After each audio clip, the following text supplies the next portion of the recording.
Hello guys, welcome to my channel. मेरा नाम है Abhishek and you are watching nutritional funda. So guys, आज मैं आपके लिए लेके आया एक ऐसा वीडियो जिसमें हम डिस्कस करेंगे कुछ ऐसे होम वर्कआउट्स के बारे में विदाउट एनी इक्विपमेंट, जो कि आपको हेल्प करेंगे आपके ओवरऑल बॉडी के मसल्स को हिट करने के लिए एंड एक अच्छा फिजिक गेन करने के लिए। सो चलिए वीडियो शुरू करते हैं।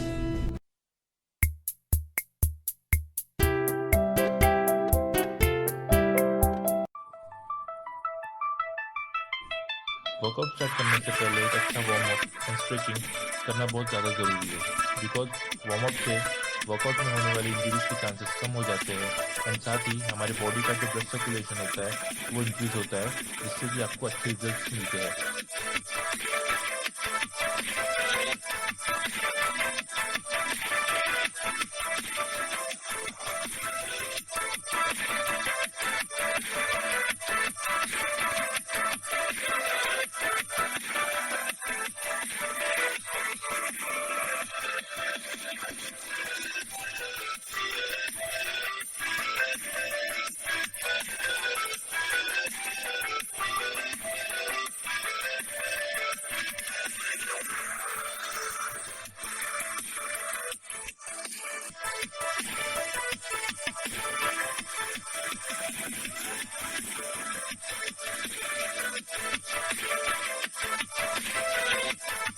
मेक श्योर कि आप हर एक वेरिएशन 30 सेकंड तक परफॉर्म करें एंड हर वेरिएशन के बाद आपको 10 सेकंड का रेस्ट लेना है।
गाइज मैं आपके साथ एक और चीज़ शेयर करना चाहता हूँ कि जैसे कि आप सबको पता है लास्ट 6 मंथ से जिम बंद है। सो गाइज 6 मंथ से मैंने भी कोई जिम अटेंड नहीं किया है एंड गाइज मैं 6 मंथ से यही रूटीन फॉलो कर रहा हूँ एंड आप देख सकते हैं कि मेरे गेन्स कैसे है। सो गाइज मैं आपको भी सजेस्ट करूँगा कि आप स्ट्रिक्टली टोटल वर्कआउट को फॉलो कीजिए एंड गाइज आपको भी कुछ टाइम में ऐसे गेन्स दिखने चालू हो जाएंगे। एंड गाइज अगर आपने अब तक मुझे इंस्टाग्राम पे फॉलो नहीं किया है तो मुझे इंस्टाग्राम पे फॉलो कीजिए। And guys thank you for your love and support. And अब तक अगर आपने चैनल को सब्सक्राइब नहीं किया है तो जाके जल्दी से सब्सक्राइब कीजिए। तब तक के stay safe, stay healthy, stay fit, bye bye.